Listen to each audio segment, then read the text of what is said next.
નમસ્કાર મિત્રો, સ્વાગત છે તમારું આજના એક નવા વિડીયોની સાથે।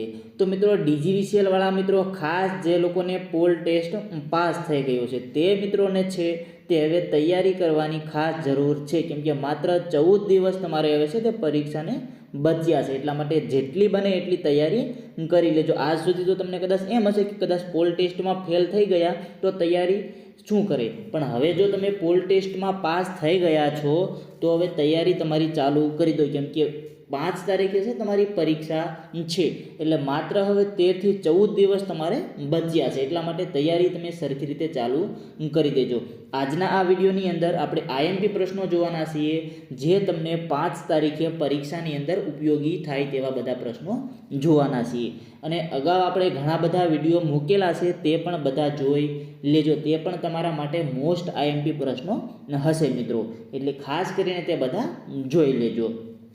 તો જે મિત્રોએ આપણી આ ચેનલને સબસ્ક્રાઈબ નથી કરેલી તે મિત્રો ચેનલને પણ સબસ્ક્રાઈબ કરી દેજો, કેમ કે તમારા માટે દરરોજ છે તે અહીંયા વિડીયો આવતા રહેશે। અને જે મિત્રોને આપણી એપ્લિકેશનની અંદરથી કોર્સ મેળવવો હોય તો તે માત્ર 555ની અંદર ફૂલ કોર્સ મેળવી શકે છે। લિંક તમને ડિસ્ક્રિપ્શનમાં આપેલી છે। પરીક્ષાની તારીખ સુધી તમારે આ કોર્સ ચાલુ રહેશે, ત્યાં સુધી તમે અંદરનું બધું મટીરિયલ જોઈ શકશો, અને અઢળક જે આપણે ટેસ્ટો મૂકેલી છે તે બધી તમે અંદરથી જોઈ શકશો। જે મિત્રોને ઈચ્છા હોય તે અંદરથી લઈ શકે છે। તો મિત્રો આપણા પ્રશ્નો ચાલુ કરીશું, એક પછી એક બધા પ્રશ્નો ધ્યાનથી જોઈ લેજો। તો પહેલો પ્રશ્ન છે કે AC સર્કિટમાં નીચેના પૈકી કયું કેપેસિટર વાપરી શકાય છે? AC સર્કિટમાં નીચેના પૈકી કયું કેપેસિટર વાપરી શકાય છે? તો તેના ઓપ્શન જોઈએ। Option A variable capacitor, option B mica capacitor, option C non polarised electrolytic capacitor, કે option D polarised electrolytic capacitor. ચાલો જે મિત્રોને જવાબ ખબર હોય તે સાથે સાથે કમેન્ટ પણ કરતા જજો।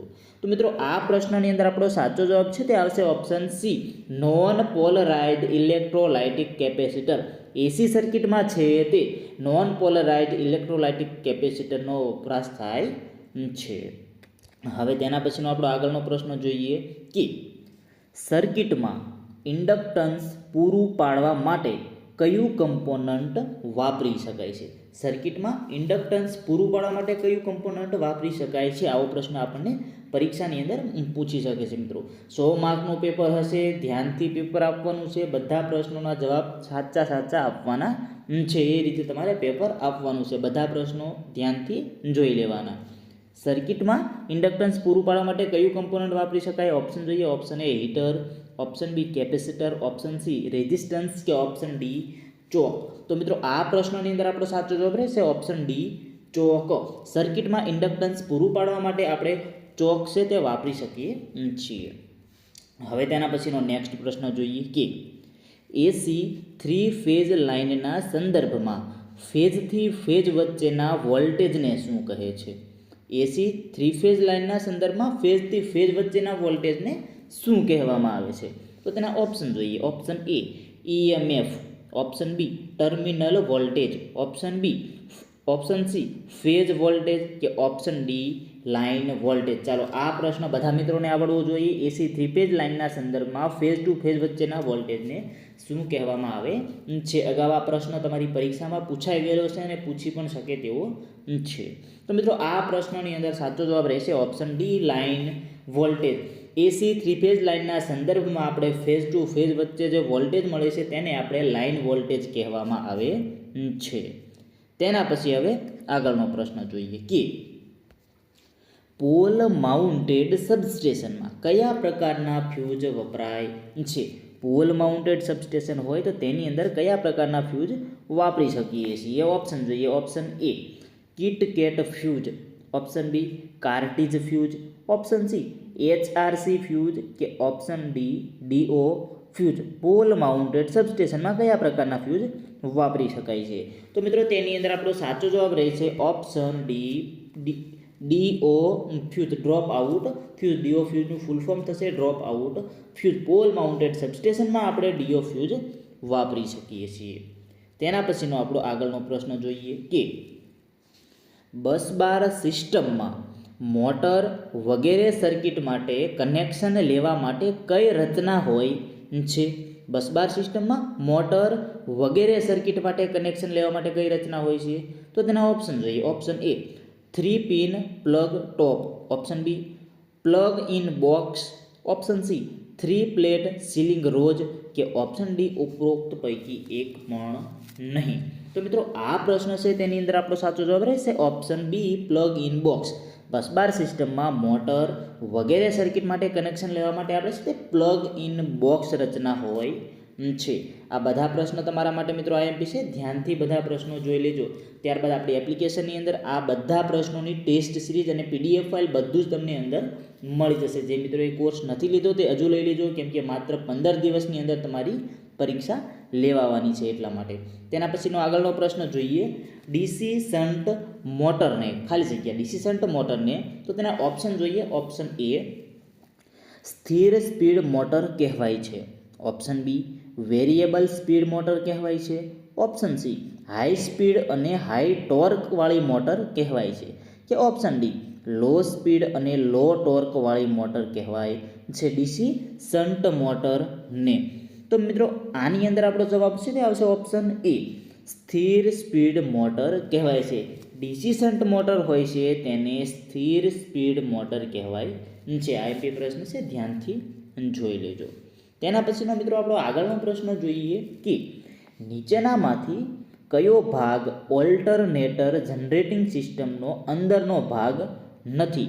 એવું નથી કીધું કે કયો ભાગ છે, આની અંદર કીધું છે કયો ભાગ નથી. એટલે હંમેશા પરીક્ષા આપવા જતી વખતે છે પહેલાં તમારું પેપર છે તે ચેક કરી લેવાનું, અંદર શું પ્રશ્ન શું કહેવા માગે છે તે ધ્યાનથી જોઈ લેવાનું. કેમ કે ઘણી વખત એવું બનતું હોય છે કે પ્રશ્નનો જવાબ તમને આવડતો હોય છે પણ પ્રશ્ન તમે ધ્યાનથી વાંચેલો નથી, તેના લીધે તમારો ખોટો પડતો હોય છે. એવું થવું જોઈએ નહીં, પછી 1-2 માર્ક માટે રહી પણ જતા હોઈએ છીએ. એટલા માટે આવા પ્રશ્નો જો તમે ધ્યાનથી જોશો અને ધ્યાનથી જવાબ આપશો તો પણ તમારા સિલેક્શનમાં ઘણો બધો ફેર પડી જશે. પ્રશ્ન છે કે નીચેનામાંથી કયો ભાગ ઓલ્ટરનેટર જનરેટિંગ સિસ્ટમનો અંદરનો ભાગ નથી? તો તેના ઓપ્શન જોઈએ. Option A prime mover, option B exciter system, option B protection panel board, કે ઓપ્શન ડી ડિસ્ટ્રીબ્યુશન સિસ્ટમ. તો મિત્રો આ જે પ્રશ્ન છે તેની અંદર જવાબ આવશે ઓપ્શન ડી ડિસ્ટ્રીબ્યુશન સિસ્ટમ, કે ડિસ્ટ્રીબ્યુશન સિસ્ટમ છે તે ઓલ્ટરનેટર જનરેટિંગ સિસ્ટમનો અંદરનો ભાગ નથી. આપણે જોઈએ તો પ્રાઇમ મૂવર, એક્સાઇટર સિસ્ટમ અને પ્રોટેક્શન પેનલ બોર્ડ આ તમામ છે તે અંદરના ભાગ છે, પણ ડિસ્ટ્રીબ્યુશન સિસ્ટમ છે તે અંદરનો ભાગ નથી. તેના પછીનો આપણો આગળનો પ્રશ્ન જોઈએ કે સેમી કન્ડક્ટિંગ મટીરિયલને ખાલી જગ્યા બંધ હોય છે.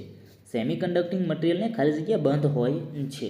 તો તેના ઓપ્શન જોઈએ. Option A ionic, option B covalent, option C mutual, કે ઓપ્શન ડી મેટાલિક. ચાલો જે મિત્રોને જવાબ ખબર છે તે કમેન્ટ કરશે. સેમી કન્ડક્ટિંગ મટીરિયલને ખાલી જગ્યા બંધ હોય છે. તો આ પ્રશ્નની અંદર મિત્રો આપણો સાચો જવાબ રહેશે ઓપ્શન બી કોવેલન્ટ. સેમી કન્ડક્ટિંગ મટીરિયલને કોવેલન્ટ બંધ હોય છે. તેના પછીનો આપણો આગળનો પ્રશ્ન જોઈએ કે વેવ ટ્રેપ એ કઈ સર્કિટનું નામ છે? આપણે વેવ ટ્રેપ નામ સાંભળેલું હશે, તો આ વેવ ટ્રેપ છે તે કઈ સર્કિટનું નામ છે? તો તેના ઓપ્શન જોઈએ. Option A low pass filter, option B high pass filter, option C wide band amplifier, કે option D parallel resonant circuit. Wave trap એ કઈ સર્કિટનું નામ છે? તો આની અંદર આપણો સાચો જવાબ રહેશે option D parallel resonant circuit. Wave trap એ પેરેલલ રેઝોનન્ટ સર્કિટનું નામ છે મિત્રો. તેના પછીનો આપણો આગળનો પ્રશ્ન જોઈએ.